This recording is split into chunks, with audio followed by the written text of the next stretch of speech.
ថ្ងៃមុនខ្ញុំបើក Facebook មកឃើញវីដេអូគេចៀនសាច់សាច់ជ្រូកប្រឡាក់ហ្នឹងដោយប្រើជាមួយទឹកអញ្ចឹងណាហើយខ្ញុំក៏ទិញសាច់ជ្រូក3ជាន់មកប្រឡាក់រួចហើយរៀនធ្វើតាមគេអញ្ចឹងតែរបៀបប្រឡាក់ខ្ញុំអត់បានរៀនតាមគេ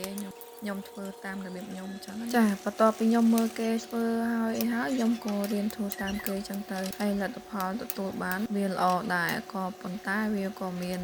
ផលអវិជ្ជមានខ្លះដែរណាចាចំពោះផលអវិជ្ជមានហ្នឹងបន្តិចទៀតបងប្អូននឹងដឹងហើយខ្ញុំដាក់មកជាដំបូងខ្ញុំដាក់ទឹកតិចមកទៅមកដាក់សាច់ជ្រូកចូលហើយទៅមកដាក់សាច់ជ្រូកចូលអស់ហើយខ្ញុំក៏រំងាស់វារហូតអញ្ចឹងរំងាស់វារហូតដល់វារីងទឹកពេលវារីងទឹកហើយវានឹងឡើង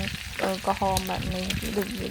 ចវាជិមជៀនដែរអញ្ចឹងណាតែគាត់ថាដោយសារសាច់ជ្រូកខ្លាញ់ដល់ពេលសាច់ជ្រូកខ្លាញ់ទៅយើងប្រើទឹករបៀបស្ងោរអញ្ចឹងដល់ពេលសាច់ជ្រូក3ជាន់ហ្នឹងខ្លាញ់ទៅយើងជៀនមួយទឹកអញ្ចឹងទៅក៏វាចេញខ្លាញ់មកច្រើនចាដោយសារសាច់ជ្រូក3ជាន់ហ្នឹងវាមានខ្លាញ់ច្រើនអញ្ចឹងណាហើយមួយនេះមកចេញខ្លាញ់មកឡើងមកកណោហើយបន្ទាប់ជៀនរួចហើយខ្ញុំក៏ភ្លក់សាកមើលថារសជាតិវាមិនដែរអញ្ចឹងវាខុសពីជាមួយយើងប្រើខ្លាញ់អត់ចាឥឡូវកំពុងភ្លក់មើលនេះហើយខ្ញុំមានទឹកជ្រលក់ហើយមានសាឡាត់ដល់ពេលចឹងហើយភ្លក់មើលទៅរសជាតិមានអីឆ្ងាញ់ជាងឲ្យយើងជៀនដាក់ប្រេងឆាក៏ខ្លាញ់ចឹងណាព្រោះវាអត់សូវរឹងដូចយើងប្រើខ្លាញ់ទេប៉ុន្តែខ្ទាតខ្លាំង